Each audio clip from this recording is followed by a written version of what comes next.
Welcome to EP Daily. Today on the show, we look to the future of the Marvel Cinematic Universe in the Rundown. Plus, Jose sits down with the stars of the new Netflix and Marvel series, Daredevil. Okay, I really wouldn't try to move too much. You've got 2 or 3 broken ribs, probable concussion.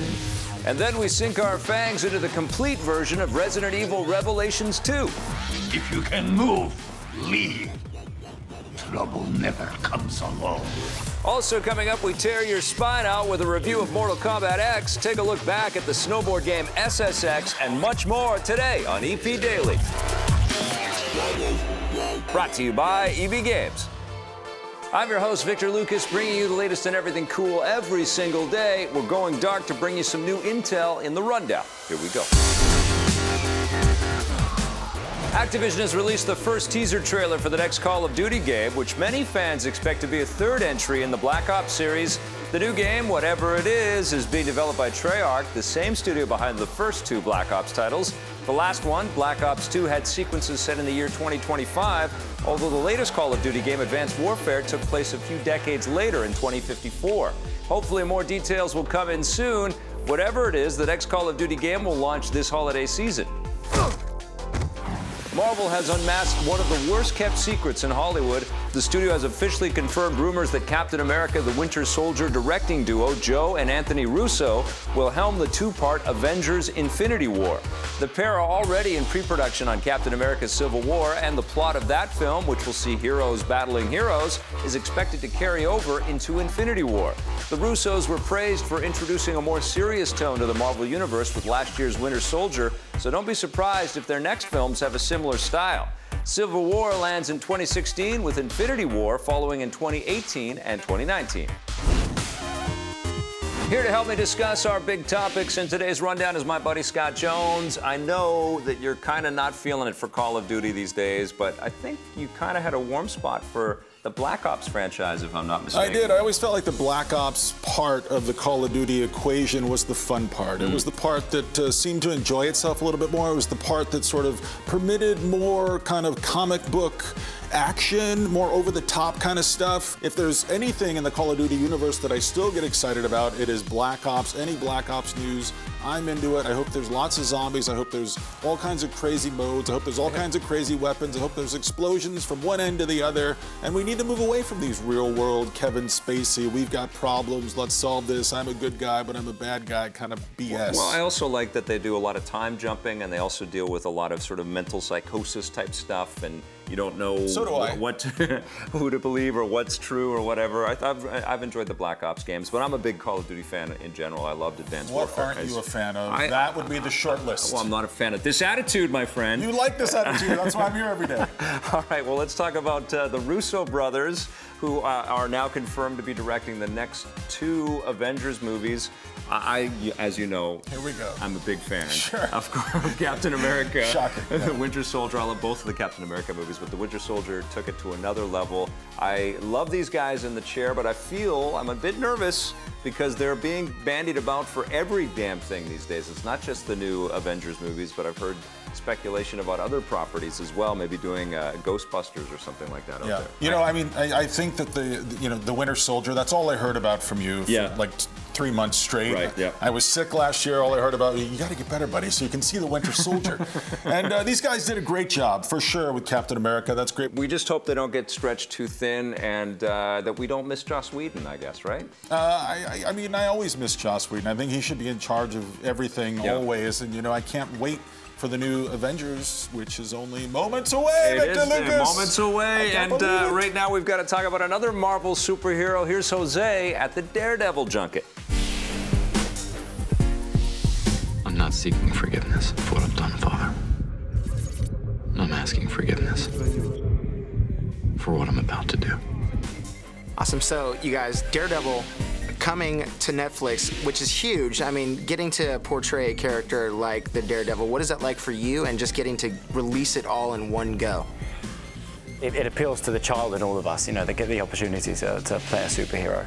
And I never thought that I would get that opportunity. I have friends who have played superheroes for Marvel, and I watch them have those experiences and you know, go to work and seem like they're having the best time in the world. So when this came around for me, it was like a dream come true. And as you say, to release it on Netflix, to have all 13 episodes launch at once and to explore what it is like to have a superhero show on this medium is a very exciting time. I think we get to do something slightly different with Daredevil. We get to have our PG-16, which Rosario is very fond of, and you know, appeal to a slightly more mature audience. And I think that's a very exciting new territory for Marvel.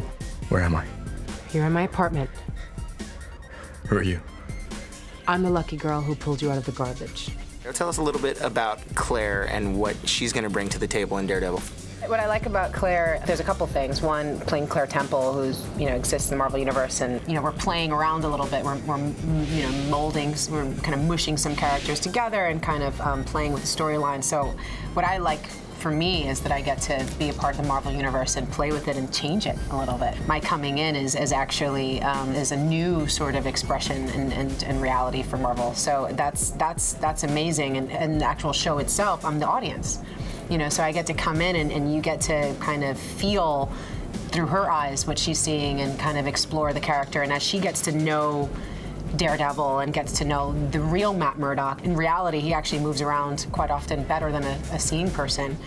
She gets to see that side of him, and I think that's really fun, which I always love about sort of hero characters is the mask that they're putting on to fight crime at night. Is that the real mask that they're wearing, or are they actually, during, you know, are they finally dismissing the character they've been playing all day and letting their true selves come forward? That's really about the hero's journey, so you get to have that with her. You know, I'm someone who cares. I'm a nurse, I take care, I do these different things, but in reality, could I be taking this further? Like, is that really being heroic if I'm not taking that risk and doing what he's doing?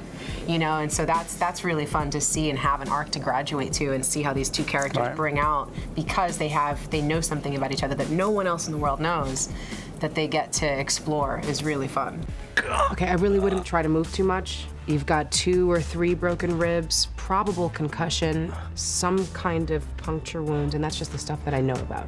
And what is it like to have to play a character that people know about? It's not going into a new TV show where people haven't heard of the characters before, but, you know, a lot of people are familiar with Daredevil. What is it like for you?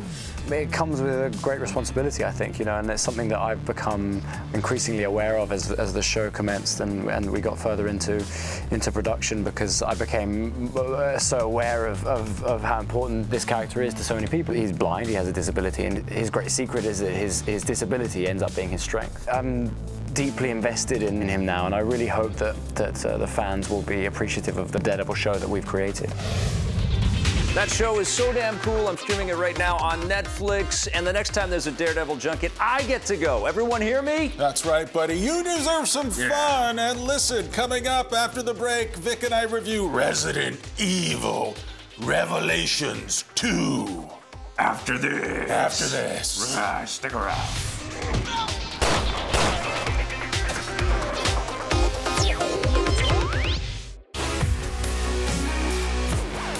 Welcome back to EP Daily. You know, it seems like it's been a while since we've mentioned the words Resident and Evil on the show. You know, now that I think about it, you're exactly right. We haven't talked about Resident Evil in a while. In fact, let's go ahead and review Resident Evil Revelations 2. All the chapters, all complete. Wow.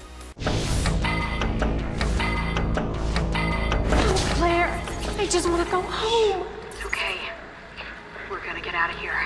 Resident Evil. That's it. Like an old broken down alcoholic, has fallen on hard times in recent years. 4 was a triumph. I've played that many times. But 5 was a step in the wrong direction, and 6 was an even bigger step in the wrong direction. Revelations was a revelation. On the 3DS, the first one, and now Revelations 2 is here. This is an episodic experience, which means they chop up the whole game into little bits. They sell you the little bits. If you like it, you keep buying new bits. If you don't, you step aside and let the game soldier on without you. Yeah. Victor Lucas, what do you think of this? At first, I was kind of let down because I think you hear that franchise and you go, I want Resident Evil 4 epicness. I want it to be a beautiful, mind-changing, amazing experience again. And you don't really get that. You're playing as Claire Redfield, who obviously we all know from the Resident Evil franchise. She's got a little sidekick named Moira. Yeah, and what's interesting about this Resident Evil franchise with the games and the movies It is so damn confusing. I don't know what the hell is going on. Doesn't really matter. I There's don't know zombies, what's happening. and you know, if you see a sore on a zombie, aim for that sore. Just a pussy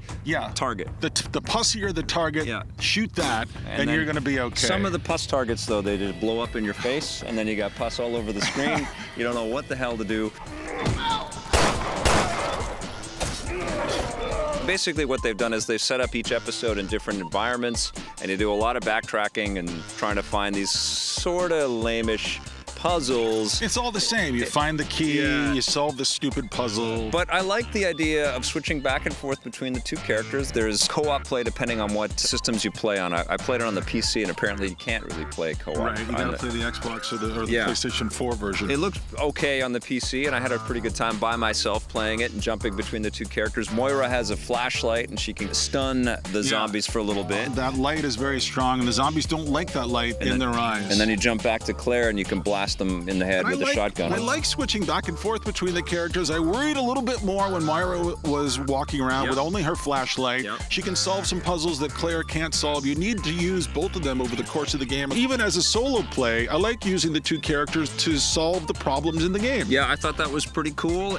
And there's also all this extra content with the raid mode, which is kind of super addictive. Yeah, it is addictive, and you're just unlocking new weapons and new skins and new things. And they basically just lean in the action direction for a little bit and let you just go hardcore on all of these zombies for a while. I was playing as Wesker, just running around, just blasting everybody. Fun for you. It was pretty fun. And then they also have these other two sort of mini campaigns where you play as a light and dark version of the same little girl. And then there's also a backstory on Moira as well, where she's got to go hunting and shooting at rabbits and big spiders. Well, you're right, though. The narrative, once again, as always, doesn't add up to very much at all. But I do feel like this was kind of a step towards a more irreverent kind of experience. I don't feel like it really means a lot. I feel like the team didn't have as much pressure on them to deliver something awesome. This is a little bit of Resident Evil. It does mostly what Resident Evil games do. There's nothing here that you haven't seen before. Well, that's my problem, though. Although this is a fun diversion, it's not a full meal, you know, but I still had, in spite of all that, a pretty good time. But I feel like this is the first time I've really gotten into an episodic gaming experience, and I feel like I kind of want to see more after this. This really worked. I kept wanting to go on. Every episode ends with a little bit of a cliffhanger. You're always curious about what's going to happen next, so you keep buying the next chapter, you keep being curious, and I kind of kept having a good time. Where are you going? If you can move, leave. Trouble never comes alone. I do think that the game strikes a nice balance between action and survival horror and puzzle solving. I think that's pretty cool. I'm going to give it a 7 out of 10. Gets an 8 for me, Vic. I'm higher than you this time. Wow. It feels so good. But you're not better. You know, it actually seemed like you had fun with that. Well, I did have fun. I have fun all the time on the show. In fact, you want to see more fun? Vic and I are reviewing Mortal Kombat X. Yeah, that's I'm going to have fun. Yeah, Mr. Fun Guy. Okay, we'll have more for you after this. I love fun. Get over here! Damn.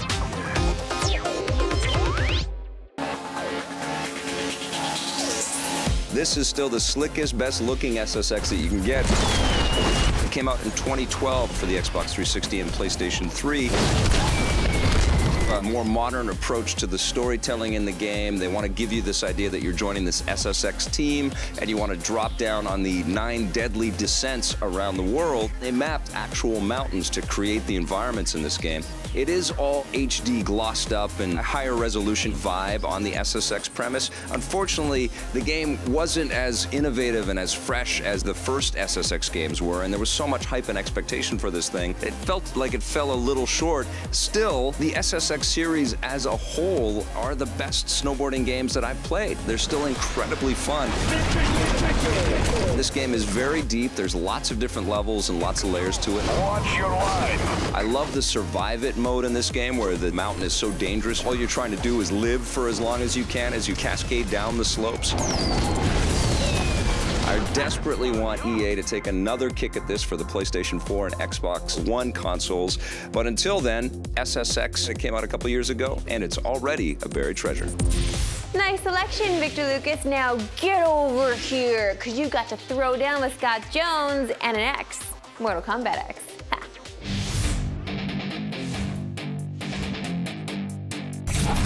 Play nice, Lena. I will show you how I play. Round 1, fight. The first Mortal Kombat game for the current systems is finally here. MKX, they're calling it for short. Mortal Kombat X or Mortal Kombat 10. What do you think, my friend? I thought Mortal Kombat X. I didn't like Mortal Kombat 10. I mean, the series has been around for a long time. I remember when I first moved to New York in the mid-1990s. I can't believe I'm this old, but I went to the arcade and I saw people playing this thing, and I couldn't believe what you could do in this game. I mean, we'd never had a game. It was unprecedented. We'd never had a game that glorified violence like this. And now, you know, 20 years later, I don't know how long it's been. I'm not very good at math. A long time has gone by. And this violence, which was so groundbreaking at some point, hasn't had any relevance for a long time. And playing this game, playing a Mortal Kombat game in the year 2015, especially with these incredibly powerful machines, it's like finding your dad's Playboy. You just think it no longer titillates or excites anybody.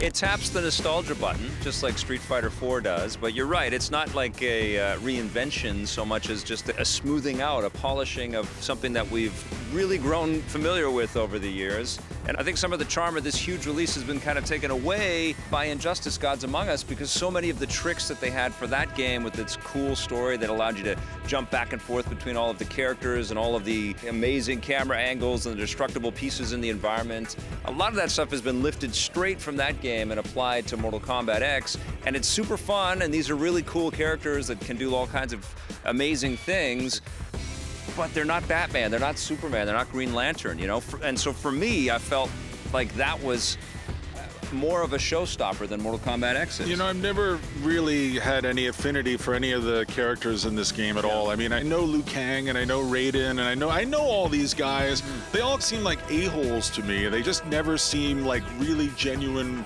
real people. And I don't know if that's something you should have as an expectation when you sit down to play a fighting game at all, but of all the fighting games, this is the worst group of people, of players you can pick and play as in the game. I disagree. I think there's a reason why we remember all of these characters. I think they've done a pretty solid job at creating types with these characters. I mean, I'm more of a Street Fighter guy, and I think you are too. I'm more of a Street Fighter guy, yeah. And I mean, I love Ryu. I always felt like Vega was weird, and I always had like this weird fantasy life that these characters would carry on when I wasn't playing the game. Right. In the Mortal Kombat games, all of them from the last 20 years or so, I don't ever think about these people. I just see what all the fatalities are and the cutalities or whatever the hell they've had over the years. Yeah. And then I just move on with my life, and I go back to fighting games that really mean something to me. Virtua Fighter is another series that I really enjoy. I mean, Tekken I enjoy. Even from a physics standpoint, I mean, the fighting physics here just feels so clunky and dull, and they just have none of the elegance of what I look for when I want to be a guy in a video game. You can find the combos and stuff like that, but it is a different sense of precision. So stiff. And it is definitely timed button maneuvers and timed rotationals and stuff. It never has had that zen-like flow that you get out of something like Street Fighter or Soul Calibur, and I agree with you there. But I do think that there's an artistry to the kinds of incredible power-ups that you can have, and Scorpion being able to teleport from one end of the screen to the other, and these huge, now beautiful fireball effects, and lots of great juggling kinds of combos, and incredible visual polishes and extras that have been added. I mean, all of the glowy effects around Johnny Cage, the Liu Kang turning into a dragon, all of the electrical powers of Raiden. This is a beautiful looking game. It's all style and no substance, Vic. I don't know, man. I find myself still having fun with this game, and I find its own joy. It's a different experience. I would prefer to play Marvel vs. Capcom. I would prefer to play Soul Calibur. I would prefer to play Street Fighter 4 or 5, or even Tekken, but I still really dig Mortal Kombat. I still like the vibe, and I think this time they've done a much better job with the storytelling and jumping back and forth between the Outworld. Get over here! Damn, I'm good. I mean, I like the rip-off they have of Kratos. Well, they have the like Kratos type dudes, and they've got Predator in this game. But I like the, what was it, Master Blaster, where you've got the two dudes, you got the little girl on top of. Yeah, I like that. I mean, I don't know. It's fun physicality, it's fun special effects. Like, you know, around the holidays, you get through those things where it's just like, oh, drive through our park. It's all decorated with holiday lights. You drive through the Mortal Kombat X park once, you're like, I'm good for lights for now. You know, that's enough holiday lights for me. All right, what are you going to give Mortal Kombat X? I'm going to give it what it deserves, Vic, 4 out of 10. 4. That's brutal, dude. That's a brutality right there. It's an 8 from me. Oh, wow, an 8. Merciful. The blood, the violence, the M rating. I gotta sit down. Coming up next is the Twitter question of the day. If you want more EP, go to our website, epn.tv, for bonus content and full episodes. We're also on Facebook and Twitter.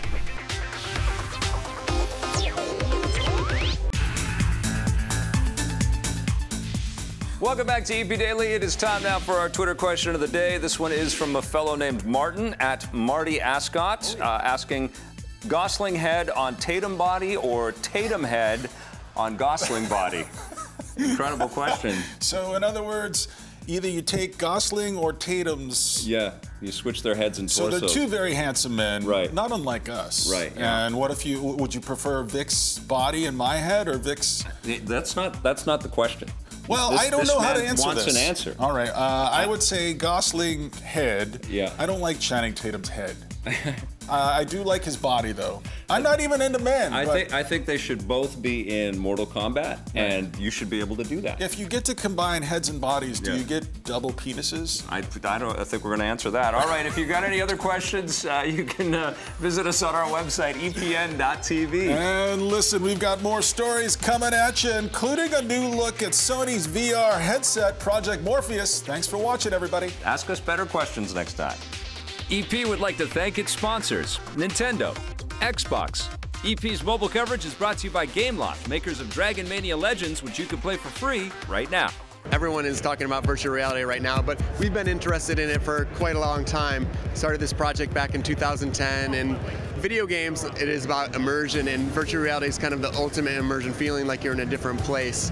We've been working on it, and this particular system, Project Morpheus, is really well suited to the PS4. We are leveraging the graphics of the PS4, and we have this really good 1080p display, and it runs at 120 frames per second, and the PS4 is able to put out 120 frames per second. So we get a very smooth, very high quality, low persistence, low latency experience, and really makes you feel like you're somewhere else when you're inside.